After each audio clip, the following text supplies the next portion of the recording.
কোরবানির বিষয়ে দেখেন, শুধু একটা উদাহরণ শুনেন।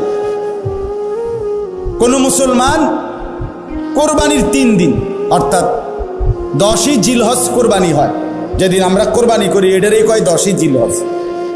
তো কোরবানির দিন এবং তার পরের 2 দিন 10, 11, 12 জিলহজ মাসের এই 3 দিন, মানে কোরবানির দিন আমরা যেটারে বলি তার পরের 2 দিন সহ এই 3 দিনের ভিতরে যদি কারো কাছে 52.5 বড়ি রূপার সমপরিমাণ টাকা মূল্য থাকে তাহলে তার উপরে কোরবানি ওয়াজিব।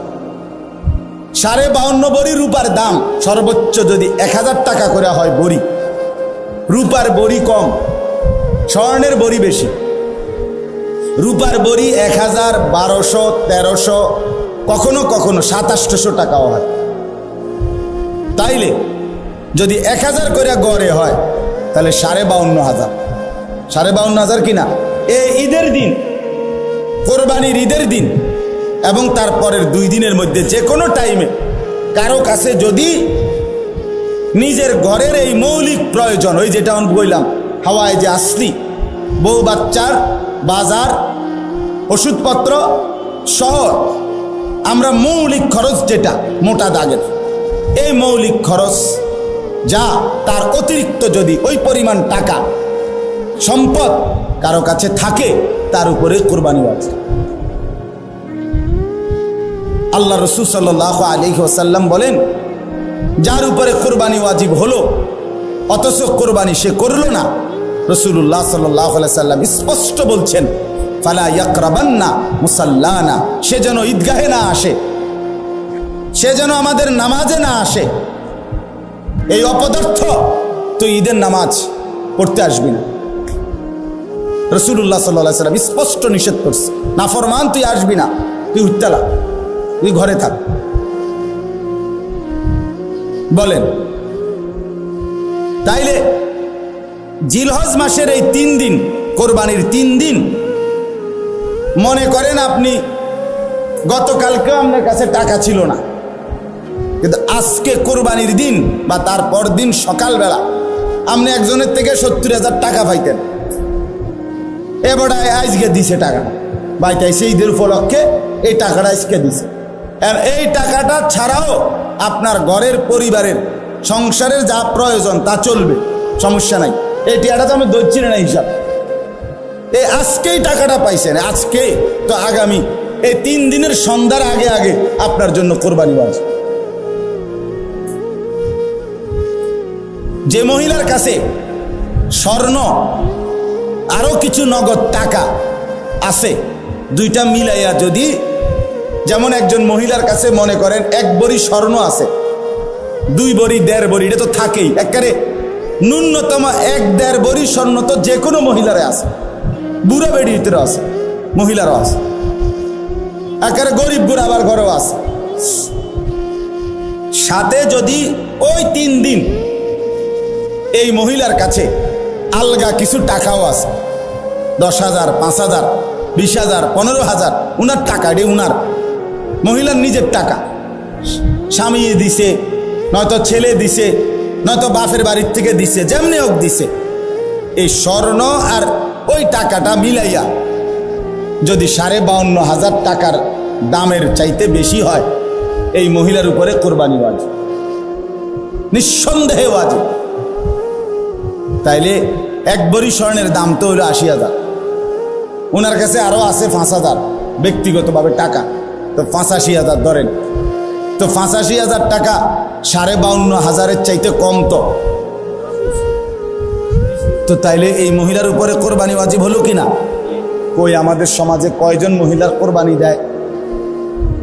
বেড়িতে গুস্তও না খাবায়, কিন্তু কোরবানি কো, রুটি গুস্তও না খায় উনি, কিন্তু কোরবানি হইও করি। রাসূলুল্লাহ সাল্লাল্লাহু আলাইহি ওয়াসাল্লাম বলেন, যে ব্যক্তি সামর্থ্য থাকার পরেও কোরবানি করলো না, সে যেন আমাদের নামাজে না আসে। কি পরিমাণ ধমক দিছে! তাহলে আমি এই 2টা মাসালা আপনাকে বুঝাই, কোরবানির বিষয়ে বুঝা দরকার।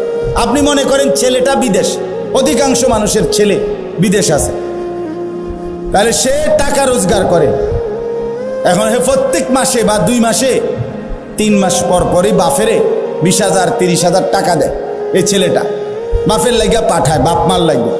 এখন কোরবানির সামনে এই উপলক্ষে ছেলেটা 30,000 টাকা পাঠাইছে, অথবা অন্যান্য বারের চাইতে 5,000 বেশি পাঠাইছে। ধরেন আগে পাঠাইতো সবসময় 30,000, যেহেতু কোরবানি এই জন্য পাঠাইছে 40,000।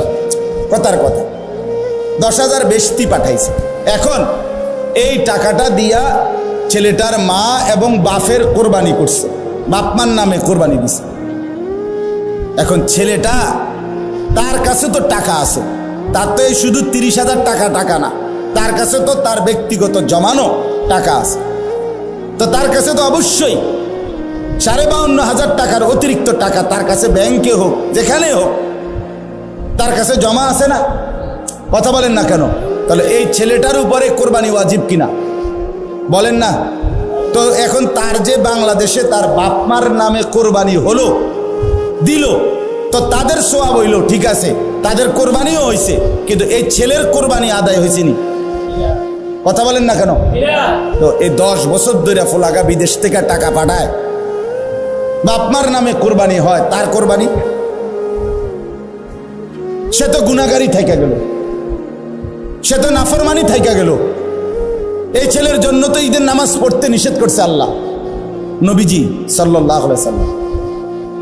তুই তো পাপী রয়ে গেলা।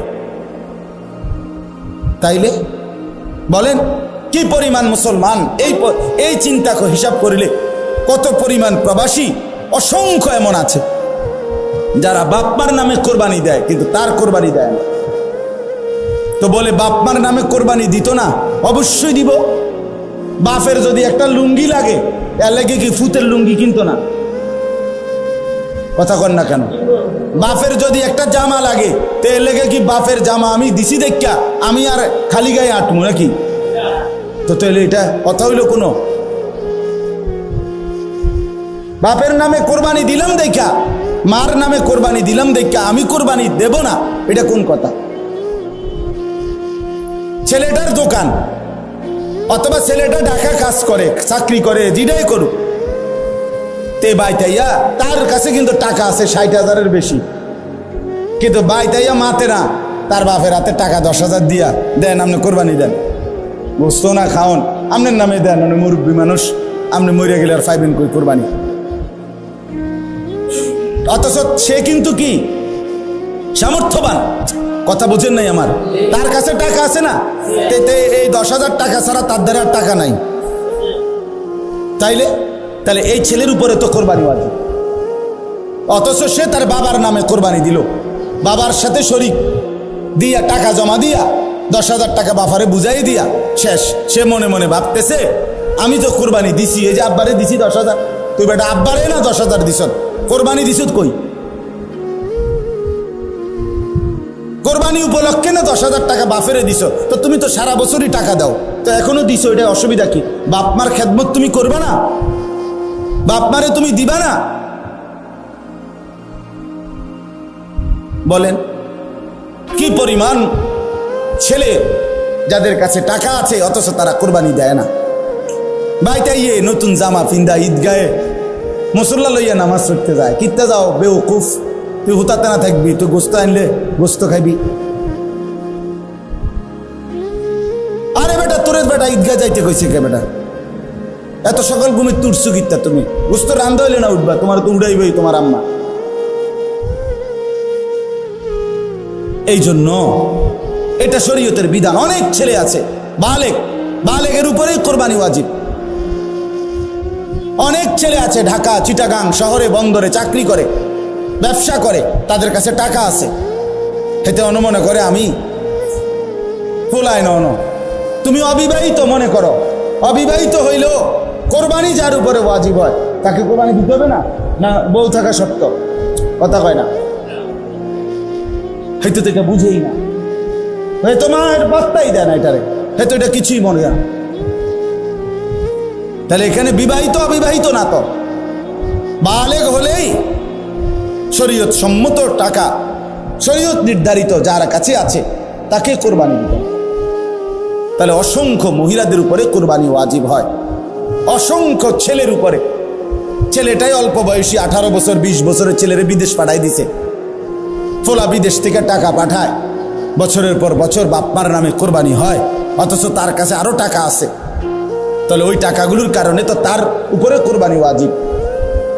এই জন্য দয়া করে বাপ, আরো অনেক মাসালা আছে, আমি শুধু বুঝায় বললাম। ও 2 ভাই চাকরি করে অথবা 2 ভাই ব্যবসা করে, দোনো ভাইয়ের আলাদা 2টা দোয়ান, কিন্তু সংসারে একসাথে এমন আছে না? মানে ভিন্ন হয়েছে না আর কি, দোনো ভাই বাপ মাও আছে করে, তো বাপ মার লগে একসাথে খায়। তো কাজে যেহেতু তারা এখনো সংসার ভিন্ন হয় নাই, যাদের ঘরে বউ লইয়া যার যে আলাদা থাকে যদিও, কিন্তু রান্দাবাড়ি এক লগে একসাথে খায় দেয়। তো দোনো ভাইয়েই কামাই রোজগারি করে, দোনো ভাইয়েরই কি আছে, ইনকাম আছে। দোনো ভাই মিল্লাট, এবারটা 15,000 এবারটা 15,000 মিলাইয়া 30,000 টাকা আব্বার দিয়েছে, কোরবানি দেন আপনি। কারণ আমরা তো একসাথে খাই, গোস্ত তো রাইলে আমরা একসাথে খাও, আমরা কি আর এনে আলাদা খামুনি? তো গোস্তই তো খাওয়া, তো এটা তো আমরা একসাথে আসি, বুঝেন নাই কথাটা? তো এবারে এই 30,000 টাকা দিয়ে কার নামে কোরবানি দিল? বাপের নামে। তো তোমরা যে দুজন সামর্থ্যবান, তোমাদের কোরবানি করবে এই 2 জন, তোমরা যে 2 জনের উপরে কোরবানি ওয়াজিব হলো, তোমাদের কাছে তো 60,000 টাকা বা তদুর্ধ্ব টাকা আছে, তো এটা তোমাদের ওয়াজিব কই? এটা কি গোশত খানা? শুধু কোরবানি মানে গোশত খাওয়া? তো এরকম অগণিত মানুষ ভুল করছে। আচ্ছা, যদি বয়ের মাসালা কোনটা? মনে করেন 7 শরিকের কোরবানি, 6 শরিক আলগা হয়ে গেছে, আর এইখানে যে একটা শরিকের মধ্যে এরা 2 জন শরিক হয়েছে, এই 2 ভাই, কিন্তু দোনো ভাইয়ের উপরে কোরবানি ওয়াজিব। দোনো ভাইয়ের সামর্থ্যের কারণে, মানে দোনো জনের কাছে টাকা আছে আলাদা আলাদা, এখন কোরবানি ওয়াজিব হলে এনে 2 জনের, একজনের না 2 জনের? তো আগের আছে আলগা 6 শরিক মনে করেন, আর এরা 2 ভাই মিল্লা টাকা দিয়া 1 শরিক লইল। তো দেখতে না আপনার কাছে মনে হইলো কয় শরিক? 7 শরিক, কিন্তু কোরবানি ওয়াজিব ওয়ালা শরিক মূলত হয়েছে কয়জন? তো একজনের কোরবানিও হবে না, ও বাকি 6 জনও মার্ডার। গোস্ত খাইতে পারবো, গোস্ত জোশ হইব, এটার সমস্যা কেন? গোস্ত খাইতে পারবে, গোস্ত জোশ হইব, রুডিও কি খোলা তুটবো, কিন্তু মাগার আখেরাতে জমবে না, খামখেয়ালি না। এরকম অগণিত মাসআলা আছে। আল্লাহ তাআলা আমাদেরকে বুঝার তৌফিক দান করেন। চলেন আয়াতের তর্জমা শুনেন। আল্লাহ তাআলা বলেন, ইন্না আউওয়ালা বাইতিন ওয়ুদিআ লিন-নাসি লাল্লাযী বিবাক্কাতা। হজ এটা মূলত করা হয় কাবা ঘরকে কেন্দ্র করে। কাকে কেন্দ্র করে? তা আল্লাহ তাআলাকে যদি প্রশ্ন করেন, আল্লাহ কাবাকে কেন্দ্র করে হজ কেন করতে হবে? নামাজ বাড়িঘরে হয়, রোজা যে যেখানে আদায় হয়, যাকাত যে যেখানে আছে সেখান থেকে দিলেই হয়, তো হজে কি কি করতে হবে আপনি আমার এটা কোনায় ব্যবস্থা করি। কথা বুঝছেন কি না? নামাজ যাকাত রোজা যেহেতু এখানেই পালন করতে পারি, হজের জন্য এখানে যাইতে হবে কেন? তো আল্লাহ তাআলা কাবা ঘরের কতগুলো বৈশিষ্ট্য আল্লাহ তাআলা এখানে বলছেন, বলার পরে বলছেন এই বৈশিষ্ট্যগুলোর কারণে আমি আমার এই ঘরকে কেন্দ্র করে হজ ফরজ করলাম। কি কি বৈশিষ্ট্য কাবা, যেটা আমনের বাড়ি ঘরে নাই, যেটা বাংলাদেশ চীন জাপানে নাই, যেটা মক্কার ওই কাবা ঘরে আছে, সেটা আর কোথাও নাই। ওই বৈশিষ্ট্যগুলো শুধু সেখানেই পাওয়া যায়, অতএব সেখানেই হজ করতে হবে। 1 নাম্বার, ইন্না আউওয়ালা বাইতিন, আল্লাহ বলে আমার এই গোটা জমিনের কায়নাতের মধ্যে ওই জায়গায় যে কাবা, এটাই জমিনের প্রথম ঘর, জমিনের প্রথম, এটা মর্যাদা, এটা কাবার বৈশিষ্ট্য, এটা প্রথম ঘর। এই পৃথিবীতে প্রথম মাটি তে আল্লাহ তাআলা এই গোটা পৃথিবীতে প্রথম যে ঘরটা বানিয়েছেন সেটা কাবা, এটা এটার বৈশিষ্ট্য। 2 নাম্বার, ওয়ুদিআ লিন-নাস, এই ঘরটা আমি আল্লাহর পক্ষ থেকে বানানোই হয়েছে মানুষের জন্য। মানুষ সেখানে আসবে, আমার বান্দারা আসবে, এই জন্য আল্লাহ তাআলা কাবা বানাইয়া ইব্রাহিম আলাইহিস সালামের মাধ্যমে ইব্রাহিম নবীকে বলছে আযযিন ফিন নাস বিল হজ, ইব্রাহিম তুমি মানুষদেরকে এই ঘরের উদ্দেশ্যে হজ করার জন্য ডাকো। তাহলে আল্লাহ বলেন আমি বানাইছি মানুষের জন্য, তো মানুষ যাবে না তো কে যাবে? মুমিনের জন্য এটা বানানোই হয়েছে মুসলমানের জন্য। সুবহানাল্লাহ। 3 নাম্বার লাল্লাযী বিবাক্কা, আল্লাহ বলে কাবা শুধু কেবল এটা মক্কাতেই অবস্থিত। কোথায় অবস্থিত? কাজেই এত বাই এত, দৈর্ঘ্যে কত, প্রস্থে কত, সব কিছু একেবারে ইঞ্চি মিলাইয়াও যদি পৃথিবীর অন্য কোথাও কেউ এমন একটা ঘর করে এবং এভাবে কালো যেই গিলাফটা, কালো গিলাফ কাবা ঘরের মধ্যে লাগায়, এটা তো সৌদি আরবে কোম্পানিতে বানায়, একটা নির্দিষ্ট জায়গা আছে, ওরা সারা বছর এই গিলাফটা বানায়। তো এই গিলাফ এখানে একটা বানাইলে এটা এরকম 1000টা গিলাফ বানানো কি অসম্ভব? তো এটা জায়গায় জায়গায় এরকম একটা ঘর বানাইয়া গিলাফটা লাগাইয়া দিলেই তো হয়। আল্লাহ বলে না, হয় না। লাল্লাযী বিবাক্কা, এটা মক্কাতেই হতে হবে, এখানেই যেটা এটাই। এই জন্য ওই যে আব্রাহা বাদশাহ ইয়ামানে বানাইয়া কাবার মর্যাদা দিতে চাইছিল, মক্কার এক লোক গিয়া ওইখানে পেশাব পায়খানা করে দিয়েছে, যা তোর ওইটা বেঁধে দিলাম। এই কারণেই আব্রাহা বাদশাহ হাতি নিয়ে আসছিল কাবা ধ্বংস করতে। কথা বুঝছেন তো? এটা মক্কাতেই অবস্থিত। 4 নাম্বার মুবারাকান, আল্লাহ বলেন কাবা এই যে মক্কার, এটা বরকতের খাজানা, বরকতের খনি, বরকতের খনি। এটাতে আল্লাহর ঘর কাবাতে আসছে আর বরকতে বরকতে আল্লাহ তাআলা তার জিন্দেগি ভরে দিয়েছে। 5 নাম্বার ওয়া হুদাল লিল আলামিন, এটা সারা বিশ্ববাসীর জন্য হেদায়েতের কেন্দ্র। সুবহানাল্লাহ। এখানে যে আসবে আল্লাহর জন্য, আল্লাহর রাজি খুশির জন্য, সে নিশ্চিত হেদায়েত পেয়ে যাবে, তার জিন্দেগি বদলাবে, তার পরিবর্তন হবে। এটা বৈশিষ্ট্য। 6 নাম্বার ফিহি আয়াতুম বাইয়িনাত, আল্লাহ বলে এই কাবার চারিদিকে অগণিত আল্লাহর কুদরতের নিদর্শন আছে। কাবার ঘর দেখলে আল্লাহর কুদরত, কাবার দরজা দেখলে আল্লাহর কুদরত, হাজরে আসওয়াদ পাথর দেখলে আল্লাহর কুদরত, হাতিমে কাবা দেখলে আল্লাহর কুদরত, মুলতাজিমের সামনে দাঁড়াইলে মুলতাজামের আল্লাহর কুদরত।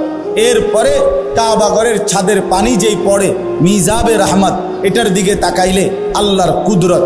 হাজি সাহেবদের চেহারা, হাজি সাহেবদের এই ঘোরাফেরার দিকে তাকাইলে আল্লাহর কুদরত। তাওয়াফ দেখলে আল্লাহর কুদরত, সাফা মারওয়ায় আল্লাহর কুদরত। এখানে কদম কদম আল্লাহর কুদরতের নিদর্শনই নিদর্শন। আল্লাহকে যদি বলেন আল্লাহ আরো 2-1টা আমনে কন না, তা আল্লাহ বলে মাকামু ইব্রাহিম, এখানে একটা বড় সড়ো আমার কুদরত আছে, আসলেই দেখবা বান্দা। সেটা হচ্ছে ইব্রাহিম আলাইহিস সালামের স্মৃতি চিহ্নওয়ালা পাথর। ইব্রাহিম আলাইহিস সালাম আল্লাহর হুকুমে কাবা ঘর এই দেওয়াল যে সময় পাথর গাঁথতেছিলেন, দেওয়াল উঠাইতেছিলেন, তখন আল্লাহ তাআলা জিব্রাইলের মাধ্যমে একটা পাথর পাঠাইছেন। এই পাথরটা ইব্রাহিম আলাইহিস সালামের পায়ের নিচে দিছে। ইব্রাহিম আলাইহিস সালাম এই পাথরের উপরে দাঁড়িয়ে কাবা ঘর নির্মাণ করছেন। আল্লাহ তাআলা স্বয়ংক্রিয়ভাবে ওই পাথরটাকেই লিফট বানায় দিয়েছেন। এটা ইব্রাহিম আলাইহিস সালামের প্রয়োজনে উপরে উঠতো, নিচে নামতো। তো এই পাথরটা আল্লাহকে বলছে, আল্লাহ আপনার বন্ধু আমার উপরে পাও দিয়া রাখছে, আমি পাথর যদিও শক্ত, কিন্তু আমার একটু মন চাইতেছে আপনি যদি আমার সুযোগ দেন, আমি একটু নরম হইয়া আপনার বন্ধুর পায়ের চিহ্নটা আমার মধ্যে নিয়ে নেই। আল্লাহ তার বলছে ঠিক আছে। তো পাথর নরম হইছে, ইব্রাহিম আলাইহিস সালামের 2 পাও পাথরের মধ্যে দাইবা গেছে, একবারে খাপে খাপ পায়ের চিহ্ন লাইগা গেছে। এখন আজ 6000 বছর পরেও ইব্রাহিম আলাইহিস সালামের সেই পায়ের চিহ্ন বিশিষ্ট পাথর ওইখানে অবিকল একই রকম আছে। ফিহি আয়াতুম বাইয়িনাত মাকামু ইব্রাহিম, একটা বৈশিষ্ট্য আপনি গেলে দেখবেন। চলেন যাই, বলেন ইনশাআল্লাহ। যে দিল আল্লাহর ঘর দেখতে চায় না সেটা কোনো দিলে না। তুই বেটা কোনো মুসলমান মহব্বতওয়ালা হলি না। যেই কলিজায় আল্লাহর ঘর দেখতে চায় নাই সে তো আল্লাহকে ভালোই বাসে নাই, আল্লাহকে মহব্বতই করে নাই। সুবহানাল্লাহ। ওয়ামান দাখালাহু কানা আমিনা। এই শেষ বৈশিষ্ট্য হইল, আল্লাহ বলে আমার এই কাবা এমন জায়গা, এখানে আসলেই নিরাপদ, আসলেই নিরাপদ, গুনাহ থেকেও নিরাপদ, নাফরমানি থেকেও নিরাপদ, শত্রুর হামলা থেকেও নিরাপদ, কারো জুলুম অত্যাচার থেকেও নিরাপদ। সুবহানাল্লাহ, নিরাপদ। ওমান দাখালাহু কানা আমিনা, ঢুকলেই নিরাপদ, ঢুকলেই নিরাপদ। আল্লাহ বলছেন এটা নিরাপদ। এই এত কিছু বলে শেষ কথাটা দেখেন, আল্লাহ তাআলা বলেন কাবার কি কি বৈশিষ্ট্য কইল? 9টা বৈশিষ্ট্য কইছে। 1 নাম্বার, এটা প্রথম ঘর। 2, মানুষের জন্যই বানানো হয়েছে। 3, মক্কাতেই অবস্থিত। 4, বরকতের কেন্দ্র। 5, সারা পৃথিবীর মানুষের হেদায়েতের কেন্দ্র। 6, এখানে অগণিত নিদর্শন আছে চারিদিকে। 7, এখানে মাকাম ইব্রাহিম আছে। 8, এখানে যে ঢুকবে সে নিরাপদ হয়ে যাবে। এই 8টা, 9টা, 8টা। আবার ওই একটার ভিতরে তো অনেকটি, এখানে অনেক নিদর্শন আছে কইলে তো একটা একটা আলগা আলগা কইলে তো এখানে অনেকটি। সর্বশেষ আল্লাহ বলেন এই এতগুলো বৈশিষ্ট্যের কারণে ওয়ালিল্লাহি আলান নাসি হিজ্জুল বাইতি, আমি আল্লাহ আমার সন্তুষ্টির জন্য আমার বান্দাদের উপরে মানিস্তাতা ইলাইহি সাবিলা, শরীয়ত কর্তৃক নির্ধারিত সামর্থ্য যাদের আছে তাদের জন্য এই ঘরের হজ ফরজ করে দিলাম। আল্লাহ এবার শেষ বলে, বান্দা শুনো, আমি এত বড় মর্যাদাপূর্ণ কাবা, এত বৈশিষ্ট্য বললাম, হজটাকে ফরজ করলাম। সামর্থ্য আমি দিলে তাইলে যাইতে কইছি, আমি যদি সামর্থ্য না দেই তাইলে যাওয়ার দরকার নাই। তাইলে আমি সব কিছু আমি দেওয়ার পরে, বলার পরেও যে অবজ্ঞা করবে, তুচ্ছ তাচ্ছিল্য করবে, খামখেয়ালি করবে, ওমান কাফারা ফা ইন্নাল্লাহা গানিয়ুন আনিল আলামিন, আল্লাহ বলে কেউ যদি অস্বীকার করে, অবজ্ঞা করে, তাইলে আমি রব্বুল আলামিন সারা পৃথিবীও যদি আমার এই ঘরকে পাত্তা না দেয় আমার কোনো অসুবিধা নাই, আমি কারোই মুখাপেক্ষী না, বরং সবাই আমারই মুখাপেক্ষী।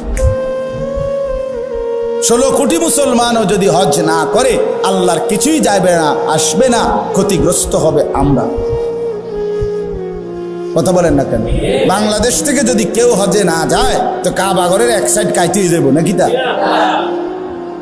আল্লাহর ঘরের মর্যাদা কমে যাবে না? আল্লাহর মর্যাদা কমে যাবে।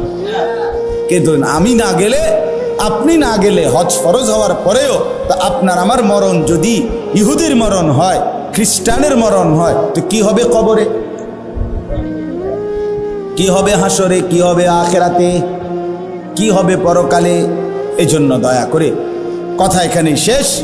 মেহেরবানি করে চলেন, কিছু মাসালাও বললাম অল্প করে, আবার ফজিলতও বললাম হজ্জের, কোরবানির। হজ এবং কোরবানি, যাকাত এগুলো আদায়ের প্রতি আরো যত্নবান হবেন। আল্লাহ তাআলা আমাদেরকে তৌফিক দান করেন। কোরআনুল কারীমের 4 নম্বর পারা 3 নম্বর সূরা, সূরাটার নাম সূরায়ে আলে ইমরান। এই সূরার 2টি আয়াত 96-97 আপনাদের সামনে আমি তেলাওয়াত করেছি।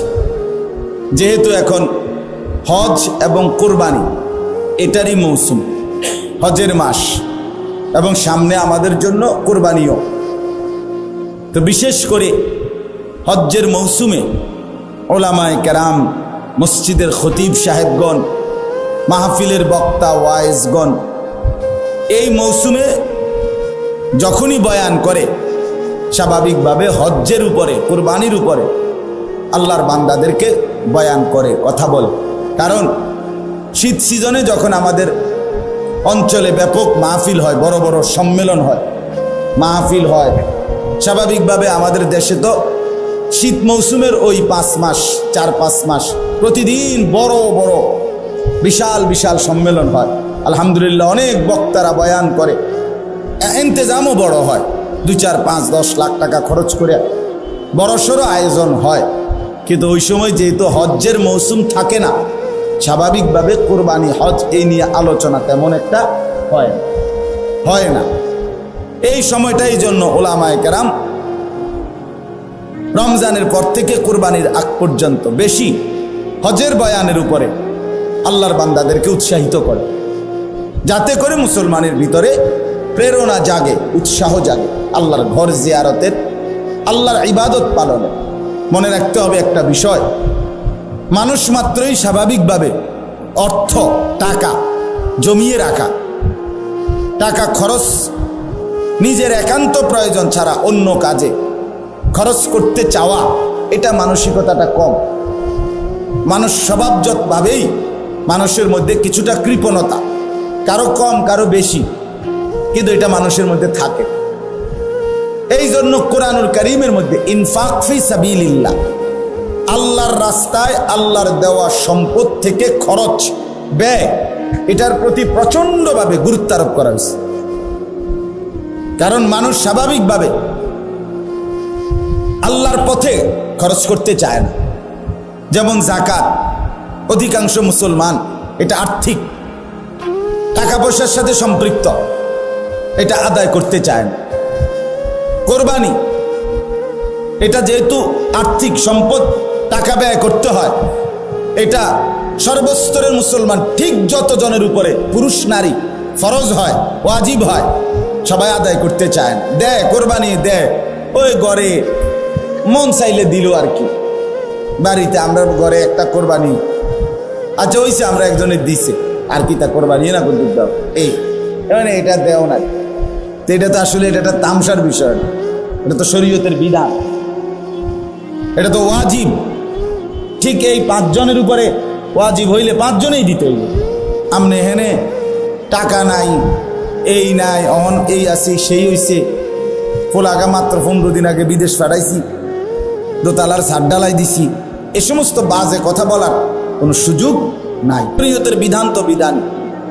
তাহলে যত মুসলমানের উপরে কোরবানি ওয়াজিব হয়, পুরুষ কিংবা নারী, ব্যাপকভাবে তারা দেয় না, অথচ দিতে হবে, এটা তো ওয়াজিব। যাকাত এটা তো ফরজ, ওয়াজিব।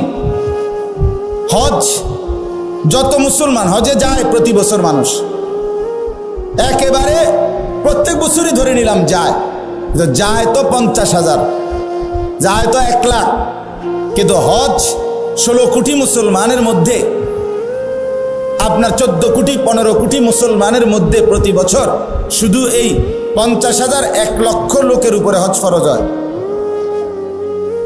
কথা বুঝছেন না? কি পরিমাণ মুসলমানের উপরে ফরজ হয়? অনেক অনেক অনেক অনেক, আমাদের কল্পনারও বাহিরে। তাহলে এই বিপুল পরিমাণ মুসলমানের উপরে হজ ফরজ হয়, ফরজ এটা, কিন্তু এটা আদায় করার প্রতি আন্তরিকতা, আগ্রহ বোধ করে না। কারণ ওই যে টাকা খরচের বিষয়, এটা সে এই জন্য পাত্তা দেয় না। আমার আগে মাগরিবের আগে মাওলানা বয়ান করছে, খুব সুন্দর, অনেকক্ষণ। ওইখানে মাওলানা সাহেব, আপনারা অনেকে ছিলেনও না, অনেক সুন্দর কথা বলছে। ওই সময় এই হজ্জের উপরে অনেকগুলো হাদিস শুনাইছে। রাসূলুল্লাহ সাল্লাল্লাহু আলাইহি ওয়াসাল্লাম বলেন, যে ব্যক্তি সামর্থ্য ছিল অথচ হজ না করে মৃত্যুবরণ করলো, আমি শুধু তর্জমাটা বুঝাচ্ছি, তা আল্লাহ নবী সাল্লাল্লাহু আলাইহি ওয়াসাল্লাম স্পষ্ট বলছে, সে যেন ইহুদি হয়ে মরলো অথবা খ্রিস্টান হয়ে মরলো।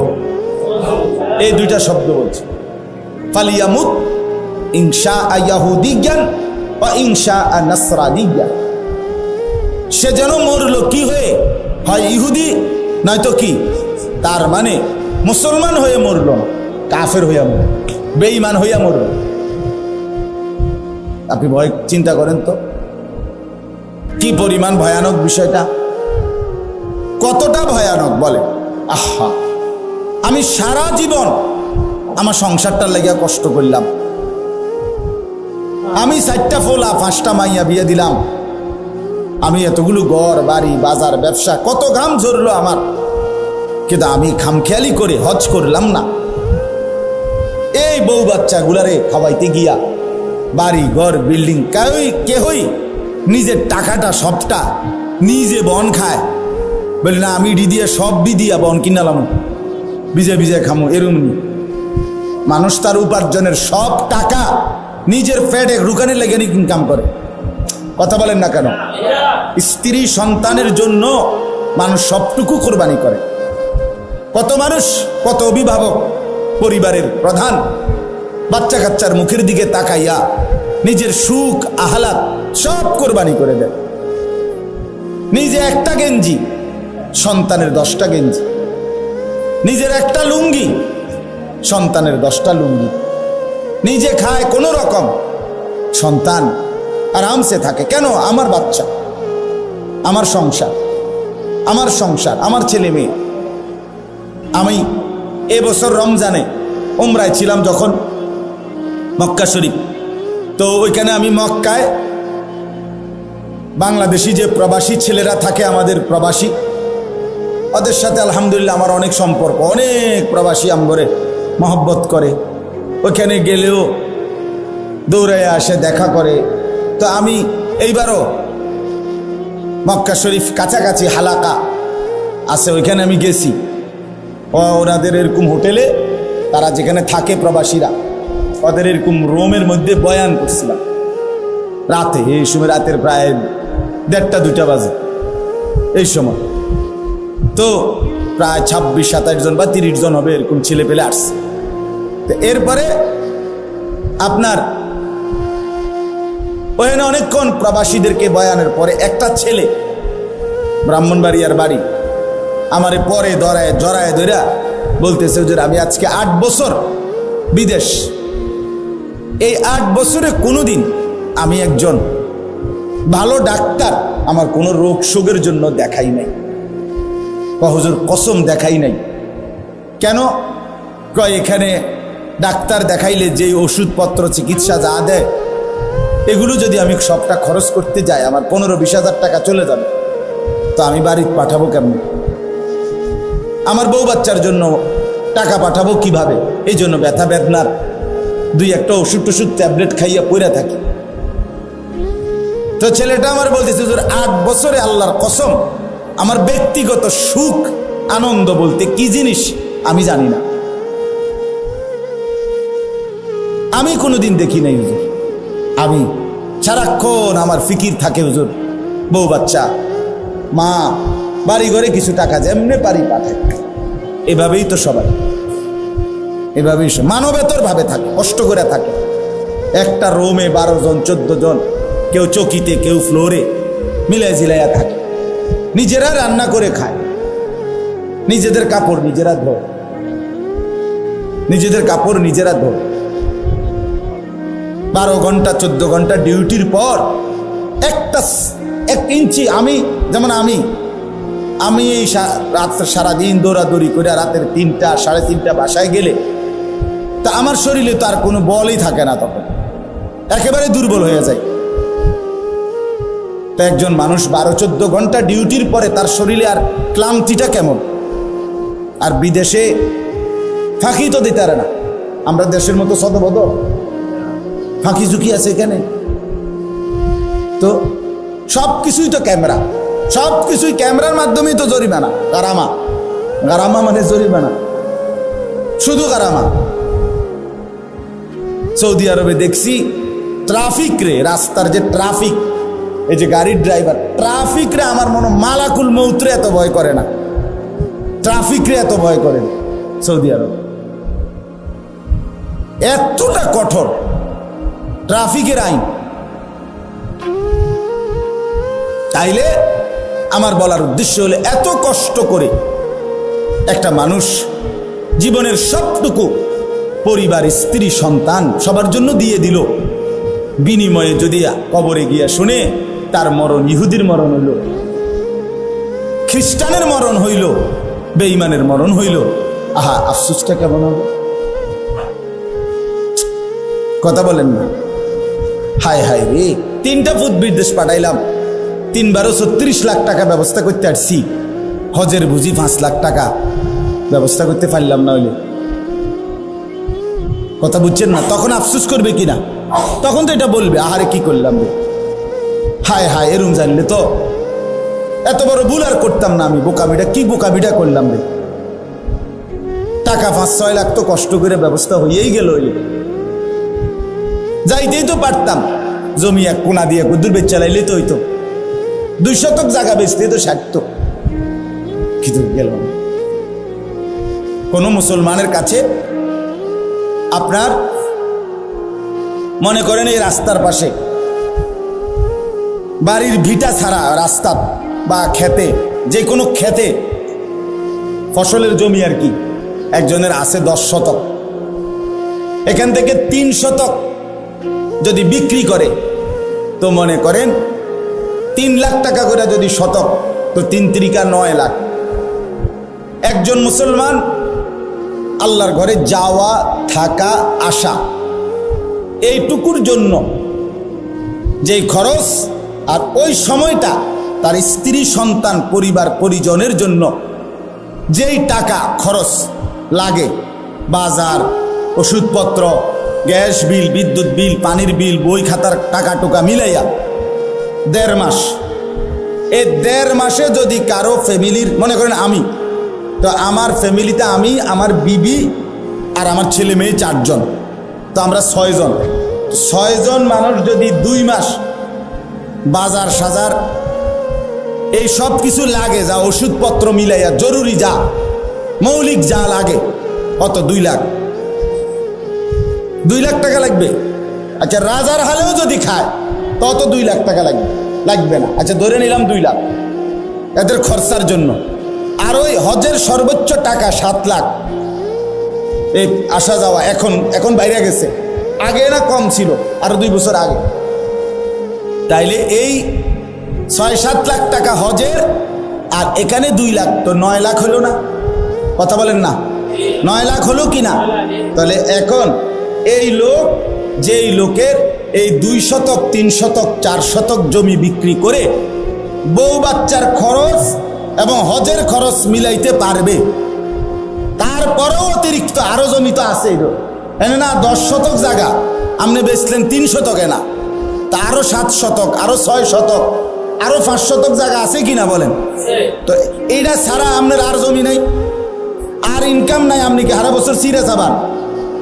তো আরো ইনকাম আছে, তার বাজারে দোকান আছে, তার ব্যবসা আছে, তার কৃষি ক্ষেত খাবারে যে ধানগুলো হয়েছে এবার, এই সবটি ধান কোনো ওনার নিজের ঘরে রান্নার জন্য না, বরং কিছু বেচবো সময়ে সময়ে, আছে না? এমন কি আছে?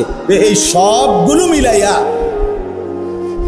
তো আরো টাকা আছে, কিন্তু শুধু কিচ্ছু নাই, শুধু এই 10 শতক বসত 2টা জায়গার অতিরিক্ত এই 10 শতক জায়গা দিয়ে এক অংশ বিক্রি করিলেই পরিবারের খরচ, হজের খরচ মিলানো যেত। এখানেই আরো জমি আছে, আলগাড়ি বাদে দিলাম, টাকা টুকা সব বাদ। শুধু এটুকু থাকার কারণেই আল্লাহর কসম ওই মুসলমানের উপরে হজ ফরজ।